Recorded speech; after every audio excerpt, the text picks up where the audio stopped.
ਵਾਹਿਗੁਰੂ ਜੀ ਕਾ ਖਾਲਸਾ ਵਾਹਿਗੁਰੂ ਜੀ ਕੀ ਫਤਿਹ। ਮੈਂ ਤੁਹਾਡੀ ਹੋਸਟ ਨੀਲਮ ਕੌਰ ਤੇ ਮੈਂ ਟੀਵੀ 84 ਦੇ ਸਾਰੇ ਦਰਸ਼ਕਾਂ ਦਾ ਹਾਰਦਿਕ ਸਵਾਗਤ ਕਰਦੀ ਹਾਂ ਪ੍ਰੋਗਰਾਮ ਸੱਚੋ ਸੱਚ ਵਿੱਚ।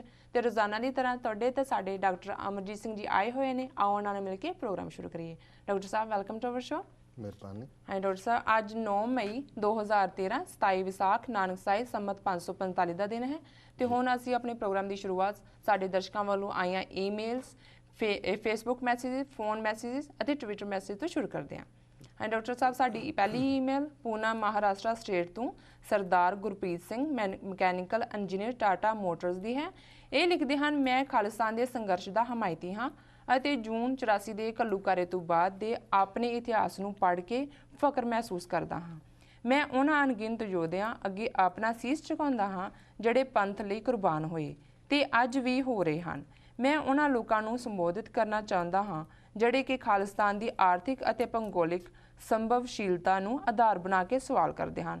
ਪਹਿਲੀ ਗੱਲ, ਸਿੱਖ ਗੁਲਾਮ ਰਹਿ ਕੇ ਜਿਉਣ ਨਾਲੋਂ ਆਜ਼ਾਦੀ ਲਈ ਮਰਨਾ ਜ਼ਿਆਦਾ ਪਸੰਦ ਕਰਦੇ ਹਨ। ਦੂਸਰਾ, ਇਹਨਾਂ ਲੋਕਾਂ ਨੂੰ ਮੁਹੰਮਦ ਅਲੀ ਜਿਨਾਹ ਦਾ ਉਹ ਅਖਾਣ ਜ਼ਰੂਰ ਪੜ੍ਹਨਾ ਚਾਹੀਦਾ ਹੈ ਜਿਹੜਾ ਉਹਨਾਂ ਪਾਕਿਸਤਾਨ ਸੰਬੰਧੀ ਕਿਹਾ ਸੀ। ਉਹਨਾਂ ਦਾ ਕਹਿਣਾ ਸੀ ਕਿ ਮੁਸਲਮਾਨ ਇੱਕ ਡੰਗ ਦੀ ਰੋਟੀ ਖਾ ਕੇ ਗੁਜ਼ਾਰਾ ਕਰ ਲੈਣਗੇ ਪਰ ਉਹ ਪਾਕਿਸਤਾਨ ਜ਼ਰੂਰ ਬਣਾਉਣਗੇ, ਉਹ ਭਾਵੇਂ ਕਿਤਨਾ ਵੀ ਛੋਟਾ ਕਿਉਂ ਨਾ ਹੋਵੇ। ਮੈਂ ਆਪਣੀ ਕੌਮ ਨੂੰ ਬੇਨਤੀ ਕਰਦਾ ਹਾਂ ਕਿ ਉਹ ਇਹ ਦੋ ਕਿਤਾਬਾਂ ਜ਼ਰੂਰ ਪੜ੍ਹਨ। ਪਹਿਲੀ ਸਰਦਾਰ ਕਪੂਰ ਸਿੰਘ ਦੀ ਸਾਚੀ ਸਾਖੀ ਅਤੇ ਦੂਸਰੀ ਮਿਸਟਰ AR ਦਰਸ਼ੀ ਦੀ ਜਾਂ ਬਾਜ਼ ਯੋਧਾ ਸੰਤ ਜਰਨੈਲ ਸਿੰਘ ਭਿੰਡਰਾਂਵਾਲਾ। ਇਹਨਾਂ ਦੋਹਾਂ ਕਿਤਾਬਾਂ ਨੇ ਮੇਰਾ ਸੋਚਣ ਦਾ ਢੰਗ ਬਦਲ ਕੇ ਰੱਖ ਦਿੱਤਾ। ਅੱਜ ਦੇ ਯੁੱਗ ਵਿੱਚ ਵਿੱਦਿਆ ਵੀ ਇੱਕ ਬਹੁਤ ਵੱਡਾ ਹਥਿਆਰ ਹੈ। ਸਿੱਖ ਕੌਮ ਨੂੰ ਇਸ ਵੱਲ ਵਿਸ਼ੇਸ਼ ਧਿਆਨ ਦੇਣਾ ਚਾਹੀਦਾ ਹੈ। ਇਹ ਹਥਿਆਰ ਹੀ ਗੁਰੂ ਦੀ ਬਖਸ਼ਿਸ਼ ਨਾਲ ਸਾਡਾ ਬੇੜਾ ਬੰਨੇ ਲਾ ਸਕਦਾ ਹੈ। ਅਖੀਰ ਵਿੱਚ ਮੈਂ ਤੁਹਾਡੇ ਵਰਗੇ ਗੁਰਸਿੱਖ ਵੀਰਾਂ ਦੀ ਚੜ੍ਹਦੀ ਕਲਾ ਲਈ ਅਰਦਾਸ ਕਰਦਾ ਹਾਂ ਜਿਹੜੇ ਕਿ ਮਜ਼ਬੂਤੀ ਅਤੇ ਇਮਾਨਦਾਰੀ ਨਾਲ ਆਜ਼ਾਦੀ ਦੇ ਸੰਘਰਸ਼ ਨੂੰ ਸਮਰਪਿਤ ਹਨ। ਭੁੱਲ ਚੁੱਕ ਦੀ ਮਾਫੀ। ਹਾਂ ਡਾਕਟਰ ਸਾਹਿਬ, ਸਭ ਤੋਂ ਪਹਿਲਾਂ ਤਾਂ ਵੀਰ ਗੁਰਪ੍ਰੀਤ ਸਿੰਘ ਜੀ ਦਾ ਬਹੁਤ ਬਹੁਤ ਧੰਨਵਾਦ।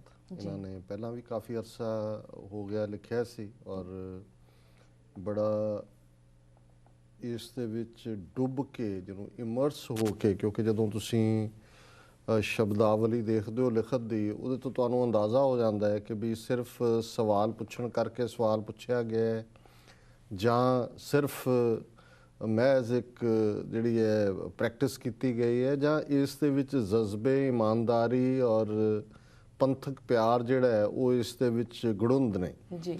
ਸੋ ਇਹਨਾਂ ਦੀ ਲਿਖਤ ਆਪਣੇ ਆਪ ਦੇ ਵਿੱਚ ਇਸ ਗੱਲ ਦਾ ਸਬੂਤ ਹੈ ਕਿ ਕਿਸ ਤਰ੍ਹਾਂ ਸਮੇਂ ਦੇ ਨਾਲ ਤਬਦੀਲੀ ਹੁੰਦੀ ਹੈ। ਔਰ ਇਹ ਗੱਲ ਜਦੋਂ ਸਾਨੂੰ ਕਈ ਵਾਰ ਪੁੱਛਿਆ ਵੀ ਜਾਂਦਾ ਹੈ ਕਿ ਜਿਹੜੇ ਪਹਿਲਾਂ ਹੀ ਖਾਲਿਸਤਾਨੀ ਨੇ ਉਹਨਾਂ ਨੂੰ ਤਾਂ ਹੁਣ ਕੀ ਸਮਝਾਇਆ ਜਾ ਸਕਦਾ ਹੈ, ਜਿਹੜੇ ਨਹੀਂ ਨੇ ਉਹਨਾਂ ਨੇ ਸਮਝਣਾ ਨਹੀਂ ਹੈ ਜੀ। ਪਰ ਮੇਰਾ ਹਮੇਸ਼ਾ ਇਸ ਤੇ ਹੁੰਦਾ ਵੀ ਨਹੀਂ, ਬਹੁਤ ਵਾਰ ਜਿਸ ਕਿਸਮ ਦੇ ਹਾਲਾਤ ਆਲਾ ਦੁਆਲਾ ਜਾਣਕਾਰੀ ਹੁੰਦੀ ਹੈ ਜੀ ਉਸ ਤੇ ਆਧਾਰਿਤ ਬੰਦਾ ਆਪਣੀ ਰਾਏ ਬਣਾਉਂਦਾ ਹੈ।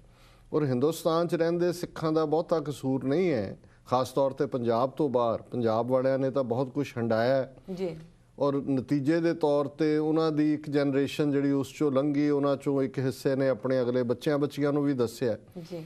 ਪਰ ਜਿਹੜੇ ਪੰਜਾਬ ਤੋਂ ਬਾਹਰਲੇ ਸੂਬਿਆਂ 'ਚ ਸਿੱਖ ਰਹਿੰਦੇ ਨੇ, ਨਵੰਬਰ 84 ਦੀ ਘਟਨਾ ਨੂੰ ਛੱਡ ਕੇ ਬਹੁਤ ਵਾਰ ਉਹਨਾਂ ਨੇ ਤਾਂ ਜੋ ਮੀਡੀਆ 'ਚ ਦੇਖਣਾ, ਜੇ ਮੀਡੀਆ ਵਾਲੇ ਆਤੰਕਵਾਦੀ ਤੇ ਕਾਲਾ ਦੌਰ ਕਹਿੰਦੇ ਨੇ ਤੇ ਉਹ ਵੀ ਆਤੰਕਵਾਦੀ ਕਹਿਣਗੇ, ਟੈਰਰਿਜ਼ਮ ਕਹਿਣਗੇ, ਕਿਉਂਕਿ ਉਹੀ ਆਵਾਜ਼ਾਂ ਉਹਨਾਂ ਦੇ ਕੰਨਾਂ 'ਚ ਪੈਂਦੀਆਂ ਨੇ ਜੀ। ਔਰ ਜੇ ਪੰਜਾਬ ਦੇ ਵਿੱਚ ਆਪਣੀ ਆਜ਼ਾਦੀ ਦੇ ਲਈ ਲੜਨ ਵਾਲੇ ਸਿੱਖਾਂ ਨੂੰ ਉਹ ਦਹਿਸ਼ਤਗਰਦ ਕਹਿੰਦੇ ਨੇ ਤੇ ਉਹ ਵੀ ਸਮਝਦੇ ਨੇ ਕਿ ਇਹੀ ਹੈ।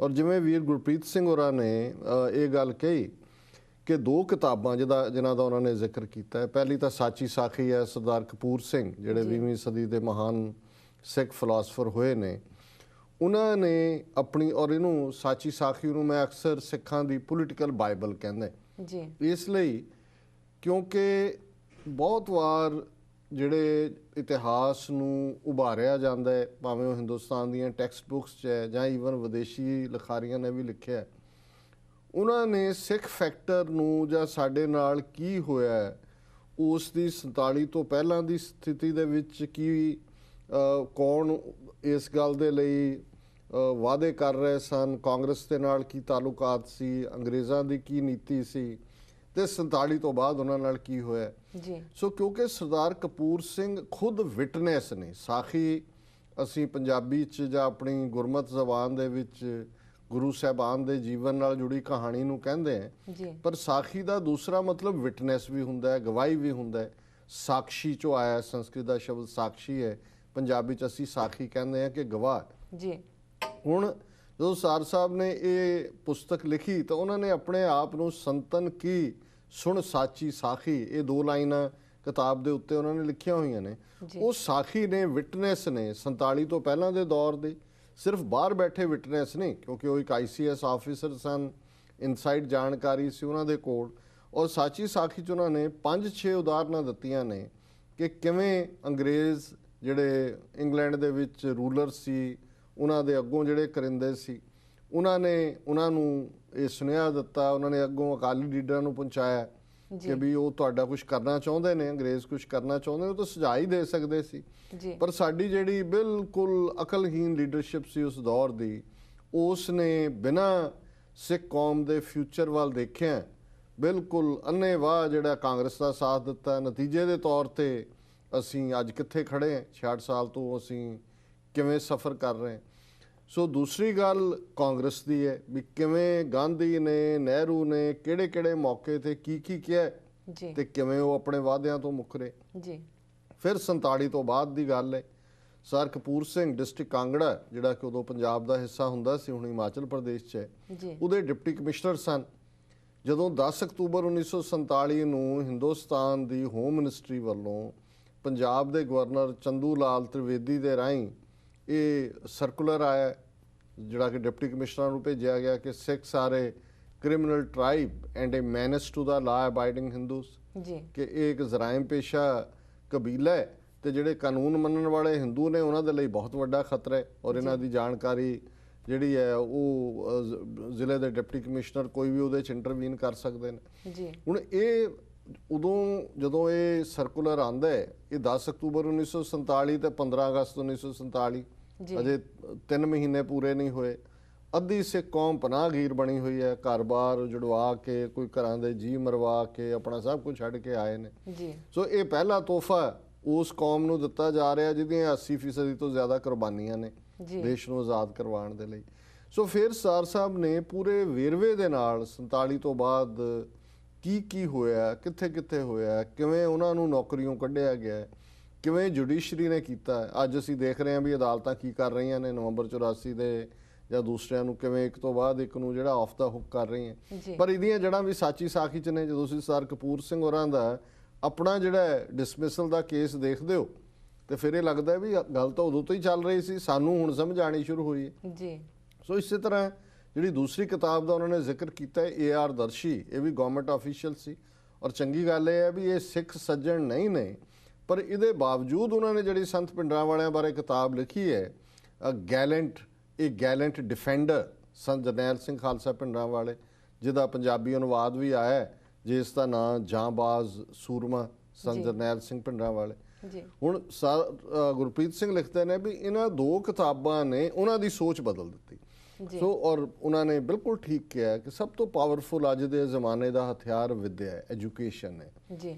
ਔਰ ਸਾਨੂੰ ਤਾਂ ਅਧਿਆਤਮ ਦੀ ਦੁਨੀਆ ਹੋਏ, ਅਸੀਂ ਤਾਂ ਇਹ ਪੜ੍ਹਦੇ ਹਾਂ ਬਾਣੀ ਦੇ ਵਿੱਚ ਕਿ ਗਿਆਨ ਅੰਜਨ ਗੁਰ ਦੀਆ, ਅਗਿਆਨ ਅੰਧੇਰ ਵਿਨਾਸ਼, ਗੁਰ ਕਿਰਪਾ ਤੇ ਸੰਤ ਭੇਟਿਆ, ਨਾਨਕ ਮਨ ਪ੍ਰਗਾਸ। ਕਿ ਗਿਆਨ ਦਾ ਸੁਰਮਾ ਅੰਜਨ ਗੁਰੂ ਨੇ ਦਿੱਤਾ ਤੇ ਉਹਨੇ ਅਗਿਆਨ ਦਾ ਹਨੇਰਾ ਕੱਟਿਆ। ਹੁਣ ਅਗਿਆਨਤਾ ਨਾ ਜਾਣਨਾ ਹਨੇਰਾ ਹੈ ਤੇ ਗਿਆਨ ਜਿਹੜਾ ਚਾਨਣ ਹੈ, ਰੌਸ਼ਨੀ ਹੈ। ਸੋ ਜ਼ਾਹਰ ਹੈ ਕਿ ਵਿਦਿਆ ਉਹ ਚਾਨਣ ਹੈ। ਇਹ ਐਵੇਂ ਨਹੀਂ ਸਕੂਲਾਂ ਦੀਆਂ ਕੰਧਾਂ ਤੇ ਲਿਖਿਆ ਔਰ ਬਾਣੀ ਚੋਂ ਇਹ ਤੁਕ ਆਈ ਹੈ, ਵਿਦਿਆ ਵਿਚਾਰੀ ਤਾਂ ਪਰਉਪਕਾਰੀ। ਕਿ ਵਿਦਿਆ ਦੇ ਨਾਲ ਪਹਿਲਾਂ ਤਾਂ ਤੁਸੀਂ ਆਪਣੇ ਆਪ ਨੂੰ ਪ੍ਰਬੋਧਦੇ ਹੋ, ਮਨ ਨੂੰ ਗਿਆਨ ਦੇ ਵਿੱਚ ਲਿਆਉਂਦੇ ਹੋ, ਫਿਰ ਤੁਸੀਂ ਉਸ ਨੂੰ ਸ਼ੇਅਰ ਕਰਦੇ ਹੋ। ਪਰਉਪਕਾਰ ਤਾਂ ਇਹੀ ਹੈ ਕਿ ਦੂਸਰਿਆਂ ਦੇ ਨਾਲ ਹੈ ਕਿ ਕਿਵੇਂ ਤੁਸੀਂ ਉਸ ਨੂੰ ਵੰਡਦੇ ਹੋ। ਇਸੇ ਤਰ੍ਹਾਂ ਸਿੱਖ ਇਸ਼ੂਜ਼ ਦੀ ਗੱਲ ਹੈ, ਖਾਲਿਸਤਾਨ ਦੀ ਗੱਲ ਹੈ। ਬਹੁਤ ਵਾਰ ਸਾਡੇ ਮੈਂ ਦੇਖਦਾ ਖਾਸ ਤੌਰ ਤੇ ਜਦੋਂ ਅਸੀਂ ਸ਼ਹਿਰਾਂ 'ਚ ਰਹਿਣ ਵਾਲੇ ਲੋਕਾਂ ਵੱਲ ਦੇਖਦੇ ਹਾਂ ਭਾਰਤ ਦੇ, ਕਿਉਂਕਿ ਜਿਹੜੇ ਹਿੰਦੂ ਬਹੁ ਗਿਣਤੀ ਦੇ ਉਸ ਮਾਹੌਲ ਥੱਲੇ ਰਹਿੰਦੇ ਨੇ, ਖਾਲਿਸਤਾਨ ਸ਼ਬਦ ਤੋਂ ਤਾਂ ਕਈ ਇਸ ਤਰ੍ਹਾਂ ਚੱਲਦੇ ਨੇ ਜਿਵੇਂ ਕਾਂ ਗਲੇਲੇ ਤੋਂ ਚੱਲਦਾ ਵੀ ਕਾਂ ਦੇ ਸਾਹਮਣੇ ਗੁਲੇਲਾ ਕਰੋ ਤਾਂ ਉੱਡਣ ਲੱਗ ਜਾਂਦੇ।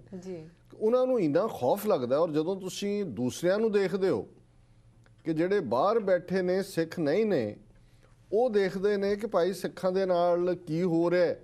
ਉਹ ਸਮਝਦੇ ਨੇ ਵੀ ਤੁਹਾਡਾ ਕੇਸ ਹੈ, ਵੀ ਤੁਹਾਡੇ ਕੋਲ ਜੇ ਤੁਹਾਨੂੰ ਜਸਟਿਸ ਹੀ ਨਹੀਂ ਮਿਲਿਆ ਹੈ, ਇਹਨਾਂ ਨੇ ਤੁਹਾਨੂੰ ਨਾਲ ਹੀ ਨਹੀਂ ਰੱਖਣਾ, ਤੁਹਾਨੂੰ ਜਸਟਿਸ ਨਹੀਂ ਦੇਣਾ, ਤੁਹਾਡੇ ਕੋਲ ਫਿਰ ਚੋਇਸ ਕੀ ਹੈ ਜੀ। ਫਿਰ ਅਸੀਂ ਕਦੇ ਖਾਲਿਸਤਾਨ ਮੰਗਣ ਵਾਲੇ ਕਦੇ ਇਹ ਨਹੀਂ ਅਸੀਂ ਕਹਿੰਦੇ ਜੀ ਅਸੀਂ ਉਥੋਂ ਹਿੰਦੂ ਕੱਢ ਦੇਣੇ ਨੇ ਜਾਂ ਫਲਾਣੇ ਕੱਢ ਦੇਣੇ ਨੇ ਜਾਂ ਢਿਮਕੇ ਕੱਢ ਦੇਣੇ ਨੇ, ਜਿਵੇਂ ਇਹਨਾਂ ਨੇ ਕੱਢੇ ਨੇ। ਜੋ ਇਹਨਾਂ ਨੇ ਤਾਂ ਐਥਨਿਕ ਕਲੀਨਜ਼ਿੰਗ ਕੀਤੀ ਹੈ ਨਵੰਬਰ 84 ਚ ਕੀ ਕੀਤਾ।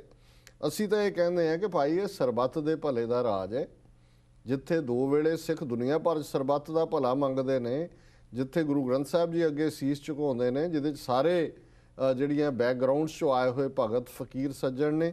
ਇਹ ਕਿਵੇਂ ਇੱਕ ਫੈਨੇਟਿਕ ਲੋਕਾਂ ਦਾ ਮੁਲਕ ਹੋਏਗਾ? ਇਹ ਤਾਂ ਸਰਬ ਸਾਂਝਾ ਹੋਏਗਾ, ਜਿੱਥੇ ਬਿਨਾਂ ਜ਼ਾਤ, ਰੰਗ, ਧਰਮ, ਨਸਲ, ਜੈਂਡਰ ਦੇ ਵਿਤਕਰੇ ਦੇ ਸਾਰੇ ਜਿਹੜੇ ਨੇ ਉਹ ਕੁਦਰਤੀ ਨਿਯਮਤਾਂ ਔਰ ਬਰਾਬਰੀ ਦੇ ਹੱਕ ਹਾਸਲ ਕਰ ਸਕਣਗੇ। ਸੋ ਇਹ ਗੱਲ ਤਾਂ ਹੀ ਸਮਝ ਆ ਸਕਦੀ ਹੈ ਜਦੋਂ ਤੁਸੀਂ ਸਿੱਖ ਪਰਸਪੈਕਟਿਵ ਦੇਖੋਗੇ, ਸਿੱਖ ਪੁਆਇੰਟ ਆਫ ਵਿਊ ਨੂੰ ਦੇਖੋਗੇ। ਔਰ ਜਿਵੇਂ ਉਹਨਾਂ ਨੇ ਕਿਹਾ ਵੀ ਇਹੀ ਇਸੇ ਜ਼ਾਬੀਆ ਦੇ ਵਿੱਚ ਹੀ ਪੋਸਟ 84 ਹਿਸਟਰੀ ਆਉਂਦੀ ਹੈ। ਹੁਣ ਤੁਸੀਂ ਅਖਬਾਰਾਂ ਪੜ੍ਹੋ, ਇਹਨਾਂ ਦੀਆਂ ਖਬਰਾਂ ਦੇਖੋ ਜੀ, ਕਾਲਾ ਦੌਰ 84 के बाद आतंकवाद का काला दौर। ਉਹ ਕਾਲਾ ਦੌਰ ਤਾਂ ਤੁਹਾਡੇ ਮੂੰਹ ਤੇ ਕਾਲਖ ਮਲੀ ਹੈ। ਤੁਸੀਂ ਜਿਹੜਾ ਸਿੱਖਾਂ ਦੇ ਨਾਲ ਵਿਸਾਘਾਤ ਕੀਤਾ 47 ਦੇ ਇਕਰਾਰਨਾਮਿਆਂ ਦਾ, ਤੁਸੀਂ ਟੈਂਕ ਤੋਪਾਂ ਨਾਲ ਹਮਲਾ ਕੀਤਾ, ਤੁਸੀਂ ਸਾਡੀ ਪੂਰੀ ਇੱਕ ਨਸਲ ਨੂੰ ਮਾਰਿਆ। ਸਾਡੇ ਲਈ ਜਿਵੇਂ ਉਹਨਾਂ ਨੇ ਕਿਹਾ ਕਿ ਪ੍ਰਾਊਡ ਆਫ ਪੋਸਟ 84 ਹਿਸਟਰੀ, ਕਿ ਸਾਨੂੰ ਫਖਰ ਹੈ ਆਪਣੇ ਜਿੰਦਿਆਂ ਸੁੱਖਿਆਂ ਤੇ, ਆਪਣੇ ਬੇਅੰਤ ਸਿੰਘਾਂ, ਸਤਵੰਤ ਸਿੰਘਾਂ ਤੇ, ਆਪਣੇ ਦਿਲਾਵਰ ਸਿੰਘਾਂ ਤੇ, ਆਪਣੇ ਰਾਜੋਆਣਿਆਂ ਹਵਾਰਿਆਂ ਤੇ, ਕਿ ਜਿਨ੍ਹਾਂ ਨੇ ਉਸ ਜ਼ੁਲਮ ਦੇ ਸਾਹਮਣੇ, ਸਰਕਾਰਾਂ ਨਾਲ ਲੜਨਾ ਸੌਖਾ ਨਹੀਂ ਹੈ, ਟੈਂਕਾਂ ਤੋਪਾਂ ਦੇ ਸਾਹਮਣੇ ਖਲੋਣਾ ਇਹ ਕੋਈ ਸੌਖੀ ਗੱਲ ਨਹੀਂ ਹੈ। ਸਾਰਿਆਂ ਦੇ ਪਰਿਵਾਰ ਸਨ ਜਾਂ ਨੇ ਜਿਹੜੇ ਤੁਰੇ ਹੋਏ ਨੇ ਇਸ ਰਸਤੇ ਦੇ ਉੱਤੇ। ਸੋ ਉਹਨਾਂ ਨੇ ਕਿਹਾ ਵੀ ਸਾਨੂੰ ਫਖਰ ਹੈ ਕਿ ਇਹ ਹਿਸਟਰੀ ਜਿਹੜੀ ਹੈ। ਔਰ ਉਹਨਾਂ ਨੇ ਇਸ 'ਚ ਇੱਕ ਬੜੀ ਚੰਗੀ ਕੋਟ ਦਿੱਤੀ ਹੈ ਮਿਸਟਰ ਮੁਹੰਮਦ ਅਲੀ ਜਿਨਾ, ਜਿਨ੍ਹਾਂ ਨੂੰ ਕਾਇਦੇ ਆਜ਼ਮ ਰਾਈਟਲੀ ਸੋ ਇੱਕ ਵੱਡਾ ਲੀਡਰ ਕਰਕੇ ਸੰਬੋਧਨ ਕੀਤਾ ਜਾਂਦਾ। ਜਿਵੇਂ ਅੱਜ ਇੱਕ ਸਿੱਖਾਂ ਦੇ ਵਿੱਚ ਤਬਕਾ ਹੈ ਜਿਹੜਾ ਆ ਕੇ ਕਹੇਗਾ ਜੀ ਖਾਲਿਸਤਾਨ ਹੈ ਜੀ, ਸਮੁੰਦਰ ਨਹੀਂ ਲੱਗਦਾ, ਇੱਧਰ ਹੋਏਗਾ ਜੀ, ਇਕੋਨਮੀ ਕਿੱਥੋਂ ਆਏਗੀ ਜੀ, ਆਰਥਿਕਤਾ ਕਿੱਥੋਂ ਆਏਗੀ ਜੀ। ਬੜੇ ਇਸ ਕਿਸਮ ਦੇ ਬੁੱਧੂਜੀਵੀ ਨੇ ਜਿਹੜੇ ਸਲਾਹ ਦੇਣ ਆਉਂਦੇ ਨੇ, ਘੁੰਮਦੇ ਬੁੱਧੀਜੀਵੀ ਨੇ ਬਟ ਹੈ ਬੁੱਧੂਜੀਵੀ ਹੈ। ਹੁਣ ਇਹੋ ਜਿਹੀਆਂ ਗੱਲਾਂ ਉਸ ਵੇਲੇ ਦੇ ਜਿਹੜੇ ਕੁਝ ਮੁਸਲਮਾਨਾਂ ਦੇ ਵੀ ਬੁੱਧੂਜੀਵੀ ਸੀ ਜਾ ਕੇ ਕਹਿੰਦੇ ਸੀ, ਜਾਂ ਵਿਰੋਧ ਕਰਨ ਲੱਗਿਆਂ ਕਰਦੇ ਸੀ। ਕੁਛ ਨੂੰ ਕਾਂਗਰਸ ਨੇ ਉਂਗਲ ਲਾਈ ਹੋਈ ਸੀ ਜੀ, ਉਹਨਾਂ ਦੇ ਵਿੱਚ ਮੌਲਾਨਾ ਅਬੁਲ ਕਲਮ ਆਜ਼ਾਦ ਵਰਗੇ ਲੋਕ ਸੀ ਜੀ। ਉਹਦੇ 'ਚ ਫਿਰ ਇਹ ਕਾਇਦੇ ਆਜ਼ਮ ਦੇ ਸ਼ਬਦ ਨੇ ਕਿ ਵੀ ਮੇ ਗੈਟ ਏ ਸਿੰਗਲ ਮੀਲ ਇਨ 24 ਆਵਰਸ। ਸਾਨੂੰ ਭਾਵੇਂ 24 ਘੰਟਿਆਂ 'ਚ ਇੱਕ ਵੇਲੇ ਖਾਣ ਨੂੰ ਮਿਲੇ, ਇੱਕ ਡੰਗ ਦੀ ਰੋਟੀ ਮਿਲੇ, ਨੋ ਮੈਟਰ ਕਿੰਨਾ ਛੋਟਾ ਉਹ ਹੋਏ, ਪਰ ਅਸੀਂ ਹੁਣ ਪਾਕਿਸਤਾਨ ਬਣਾ ਕੇ ਰਵਾਂਗੇ, ਉਸ ਤੋਂ ਬਿਨਾਂ ਮੁਸਲਮਾਨ ਬਚਦੇ ਨਹੀਂ ਜੀ। ਸੋ ਜਦੋਂ ਲੀਡਰ ਦੇ ਵਿੱਚ ਇਹ ਕਨਵਿਕਸ਼ਨ ਸੀ, ਲੋਕਾਂ ਨੇ ਫੋਲੋ ਕੀਤਾ। ਅਖੀਰ ਅਸੀਂ ਦੇਖਦੇ ਹਾਂ ਕਿ ਡੈਮੋਕ੍ਰੈਟਿਕਲੀ ਬਣਿਆ ਪਾਕਿਸਤਾਨ, ਵੋਟਾਂ ਪਈਆਂ ਨੇ, ਜ਼ੋਨਿੰਗ ਹੋਈ ਹੈ। ਇਹ ਠੀਕ ਹੈ ਵੀ ਅਸੀਂ ਇਸ ਪੋਜੀਸ਼ਨ 'ਚ ਨਹੀਂ ਸੀ, 12-13% ਪੰਜਾਬ ਦੀ ਆਬਾਦੀ ਦੇ ਲਿਹਾਜ਼ ਨਾਲ ਸਾਡੀ ਲੀਡਰਸ਼ਿਪ ਨਾਅਹਿਲ ਸੀ, ਅਸੀਂ ਆਪਣੀ ਸਟੇਟ ਬਣਾ ਸਕਦੇ ਸੀ ਇੱਕ ਡਿਫਰੈਂਟ ਕ੍ਰਾਈਟੇਰੀਆ ਦੇ ਨਾਲ। ਲੇਕਿਨ ਮੈਂ ਸ਼ਲਾਘਾ ਕਰਦਾ ਵੀਰ ਗੁਰਪ੍ਰੀਤ ਸਿੰਘ ਹੋਰਾਂ ਦੀ ਕਿ ਉਹਨਾਂ ਨੇ ਬੜੇ ਥੋੜੇ ਸ਼ਬਦਾਂ ਦੇ ਵਿੱਚ ਖਾਲਿਸਤਾਨ ਦਾ ਕੇਸ ਵੀ ਪਲੀਡ ਕੀਤੇ ਜੀ। ਉਹਨਾਂ ਲੋਕਾਂ ਨੂੰ ਵੀ ਚੈਲੰਜ ਕੀਤਾ ਜਿਹੜੇ ਆਰਥਿਕ ਤੇ ਭੂਗੋਲਿਕ ਆਧਾਰ ਬਣਾ ਕੇ ਉਹਦਾ ਵਿਰੋਧ ਕਰਨਾ ਚਾਹੁੰਦੇ ਨੇ। ਔਰ ਪੋਸਟ 84 ਜਿਹੜੀ ਹਿਸਟਰੀ ਹੈ, ਜਿਹਨੂੰ ਉਹਨਾਂ ਨੇ ਇੱਕ ਫਖਰਯੋਗ ਹਿਸਟਰੀ ਕਿਹਾ, ਇਸ ਦਾ ਵੀ ਜ਼ਿਕਰ ਕੀਤਾ ਜੀ। ਡਾਕਟਰ ਸਾਹਿਬ ਹੁਣ ਇੱਥੇ ਲੈਣੇ ਇੱਕ ਛੋਟਾ ਜਿਹਾ ਬ੍ਰੇਕ। ਵੀਅਰਸ ਦੇ ਸਾਡਾ ਪ੍ਰੋਗਰਾਮ ਇਸ ਤਰ੍ਹਾਂ ਹੀ ਦੇਖਦੇ ਰਹੋ। ਮਿਲਦੇ ਆ ਇੱਕ ਛੋਟੇ ਬ੍ਰੇਕ ਤੋਂ ਬਾਅਦ।